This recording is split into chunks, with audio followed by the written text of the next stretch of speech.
তো প্রথমে আমাদের আসছে √2, সংখ্যা রেখায় √2 কোথায় থাকবে? কে √2 দেখো কোথায় থাকে। তো আমরা কি করব না, এই যে 0 থেকে 1-এর ভিতরে যে এই যে দূরত্বটা আছে, এই দূরত্বটাকে বাহু হিসাবে একটা আমরা বর্গক্ষেত্র অঙ্কন করব। এই 0 থেকে 1-এর ভিতরে কি আছে, যে দূরত্ব আছে এইটাকে একটা বাহু হিসাবে ধরবো, মানে 0 থেকে 1 এই একক দৈর্ঘ্যটাকে আমরা একটা বাহু ধরে একটা বর্গক্ষেত্র অঙ্কন করব। চলো অঙ্কন করি। আমরা একটা বর্গক্ষেত্র অঙ্কন করলাম, যার নাম দিই ও।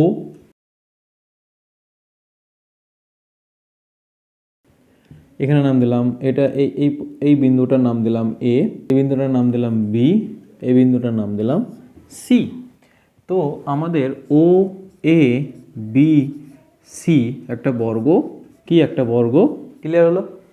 তাহলে এই বর্গক্ষেত্রের O A equal to A B equal to B C equal to O C. চারটি বাহু বর্গক্ষেত্র, চারটি বাহু দৈর্ঘ্য সমান। আমরা কি জানি, চারটি বাহু বর্গক্ষেত্রে এই 1 2 3 4 চারটি বাহু দৈর্ঘ্য কী হবে, সমান হবে। তো সমান কত না একক, মানে 1 একক। এইবার দেখো তাহলে এই বাহুটা হচ্ছে 1, এই বাহুটা মানে এ বি এটাও 1। আমরা দেখো কর্ণ যোগ করলাম, কর্ণ কি যোগ করলাম, ও বি কর্ণ, কর্ণ মানে হচ্ছে ও বি। তাহলে ও এ বি, দেখো ও এ বি একটা ত্রিভুজ এবং যার এই কোণটা সমকোণ, সুতরাং ও এ বি একটা সমকোণী ত্রিভুজ আমরা পেয়ে গেলাম। এরকম আমরা একটা সমকোণী ত্রিভুজ এখানটায় পেলাম, ও A B, O A B একটা সমকোণী ত্রিভুজ আমরা পেলাম, যার এই কোণটা ও এ বি কোণটা সমকোণ 90 ডিগ্রি। তাহলে এটা কি হলো, একটা সমকোণী ত্রিভুজ। আর আমরা পিথাগোরাসের উপপাদ্য, এটা তোমরা জানো যে পিথাগোরাসের উপপাদ্য কি জানি, যে তোমার কি জানি আমরা পিথাগোরাসের উপপাদ্য, লম্ব এ বি স্কোয়ার প্লাস ভূমি স্কোয়ার ইজিক্যাল টু অতিভুজ স্কোয়ার মানে ও বি স্কোয়ার। এটা আমরা পিথাগোরাসের উপপাদ্য আমরা জানি। ও এ আর এ বি আমরা পেয়ে গেছি 1। তাহলে এই ও এ এ বি ত্রিভুজের ক্ষেত্রে ও এ square plus A B square সমান কত, ও বি স্কোয়ার। তাহলে কি হবে, ও বি স্কোয়ার সমান ও এ মানে কত, ও এ মানে 1, 1-এর স্কোয়ার, এ বি মানে কত 1, 1-এর স্কোয়ার। তাহলে কত হবে, ও বি স্কোয়ার সমান 2। তাহলে ও বি সমান হবে √2। কি ও বি সমান কত পেলাম, এই যে ডিস্টেন্সটা এটা হয়ে গেল √2। এই যে বর্গক্ষেত্র আমরা এঁকেছি, এই বর্গক্ষেত্রের কর্ণ কি হয়ে গেল, √2 হয়ে গেল। এটা খেয়াল রাখো যে ও বি সমান আমরা √2 পেলাম। কি করে পেলাম, পিথাগোরাসের উপপাদ্য অ্যাপ্লাই করে। কোথায় অ্যাপ্লাই করলাম না, ও এ বি ত্রিভুজ সমকোণী ত্রিভুজে কি অ্যাপ্লাই করলাম, পিথাগোরাসের উপপাদ্য অ্যাপ্লাই করে আমরা কি পেলাম, ও বি মানে এই বর্গক্ষেত্রের কর্ণ ও বি সমান √2। ও থেকে বি পর্যন্ত এই যে দূরত্বটা আমরা পেলাম, এটা কিন্তু √2 আমরা একটা দৈর্ঘ্য পেয়ে গেলাম। যদি আমরা এই ওবিটাকে এই সংখ্যারেখায় স্থাপন করতে পারি, তাহলে কি পেয়ে যাব, √2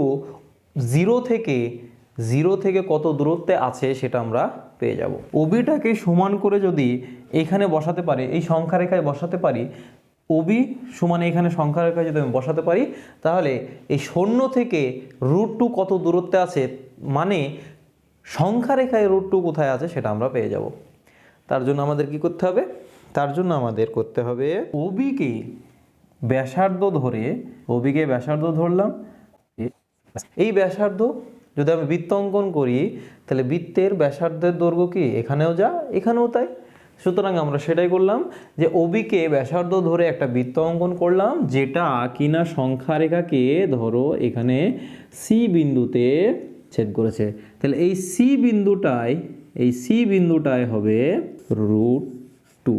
তাহলে 0 থেকে সি বিন্দুর দূরত্ব হয়ে গেল √2। সুতরাং আমরা বার করে ফেললাম সংখ্যারেখায় √2 কোথায় অবস্থিত, না এই সি বিন্দুতে অবস্থিত। কি করে পেলাম না, এই 0 থেকে 1 পর্যন্ত এই দৈর্ঘ্যটাকে ধরে একটা বর্গক্ষেত্র আঁকলাম, বর্গক্ষেত্রের কর্ণের দৈর্ঘ্য বার করলাম কি করে, না পিথাগোরাসের উপপাদ্য প্রয়োগ করে। √2 কর্ণের দৈর্ঘ্য হলো, সেই কর্ণকে আমরা সংখ্যারেখায় মেপে সংখ্যারেখায় ফেললাম, সেখান থেকে আমরা পেলাম √2 কোথায় অবস্থিত, সংখ্যারেখার শূন্য থেকে এই সি বিন্দুতে অবস্থিত √2। এবার আমরা দেখো এবার √3 √5 এগুলো আমরা একে একে বার করব। কেমন করে দেখো, তোমরা খেয়াল রাখবে যে এই সি বিন্দুটা হচ্ছে √2, বাদ বাকি আমি সব কিন্তু ক্লিয়ার করে দিচ্ছি। সি বিন্দুটা আমরা পেয়েছি √2, বোঝা গেল। এবার এই √2 থেকে আমরা একটা লম্ব অঙ্কন করব না, এই এক একক দূরত্বের এখান থেকে আমরা একটা লম্ব অঙ্কন করব সি বিন্দুতে। কোথায় না, যেখানে √2 আমরা স্থাপন করেছি সেই বিন্দু থেকে এই এক একক দূরত্বের একটা লম্ব আমরা অঙ্কন করব। এইটা 0, এখানে ও নাম দিলাম, ও ধরো ও, এটা সি, আর এটা নাম দিলাম ডি, এই বিন্দুটা নাম দিলাম ডি। এবার আমরা ওডি যুক্ত করব। কি করলাম? ওডি যুক্ত করলাম। সেই একই রকম দেখো ওসিডি একটা কি ত্রিভুজ, সমকোণী ত্রিভুজ, যার এই ওসিডি এই কোণটা হচ্ছে 90 ডিগ্রি, এই কোণটা হচ্ছে 90 ডিগ্রি। সুতরাং এটা সমকোণী ত্রিভুজ। সেই পিথাগোরাসের উপপাদ্য কি না, ওডি স্কয়ার সমান কি না, লম্ব স্কয়ার কি ডি স্কয়ার প্লাস ভূমি মানে কত, ও সি স্কয়ার। সিডি ওসি, ওসিটা কত √2, এর আগে বার করলাম। সিডিটা কত, 0 থেকে 1-এর ভিতরে দূরত্ব কত, 1 একক। তাহলে ওডি স্কয়ার সমান সিডি স্কয়ার, মানে 1-এর স্কয়ার প্লাস ওসি স্কয়ার মানে ওসি দূরত্ব কত √2, তার স্কয়ার কত পেলাম, 1 + 2 = 3। তাহলে অতএব কি হলো, ওডি স্কয়ার সমান 3, ওডি সমান কত হবে √।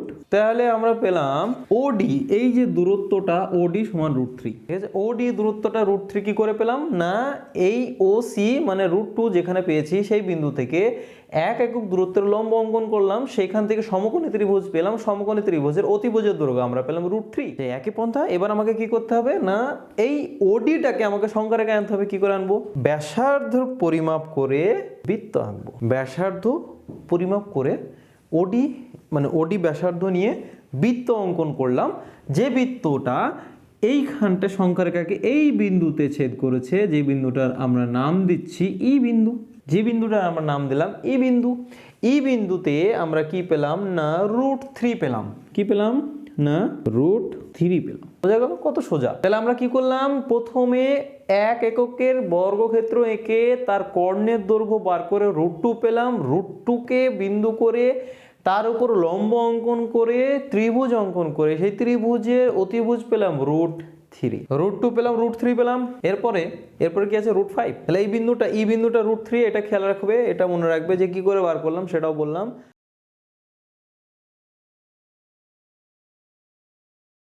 তাহলে সি বিন্দুটা হলো √2, ই বিন্দুটা হচ্ছে √3। এবার আসছে আমাদের √5। আমরা এবার 0 থেকে এই 2 পয়েন্টটা, এর দূরত্ব কত, 2 একক। 0 থেকে যে 2টা আছে সেটা হচ্ছে 2 একক। তাহলে আমরা এই 2 বিন্দু থেকে এইখানে একটা লম্ব আঁকবো এক একক দৈর্ঘ্যের, মানে কোনটা না, 0 থেকে 1-এর ভিতরে যে দূরত্ব সেই দূরত্ব হিসাবে আমরা 1 একক মাপ করে, মানে এই 0 1 এটা সমান করে এর উপরে 2 বিন্দুতে সংখ্যা রেখা থেকে একটা লম্ব অঙ্কন করলাম।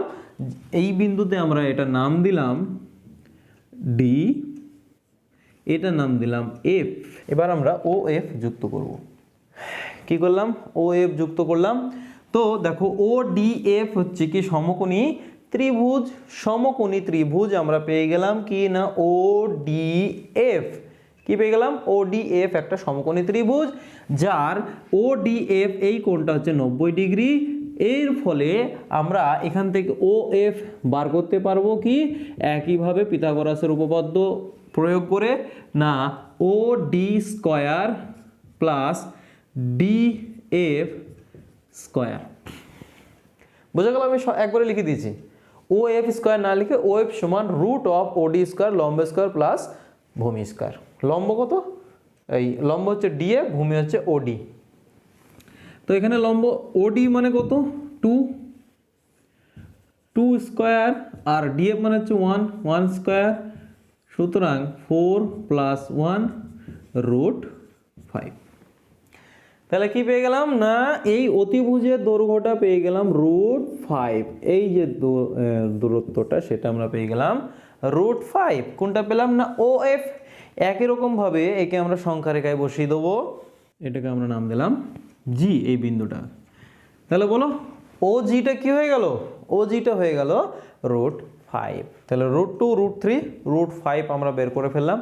একইভাবে এই √5টাকে বিন্দু করে এখান থেকে লম্ব আঁকলে এখানে আমরা পাবো √6, এরপরে পাবো √6, তারপরে পাবো √7। এইভাবে আমরা এগিয়ে যেতে পারবো।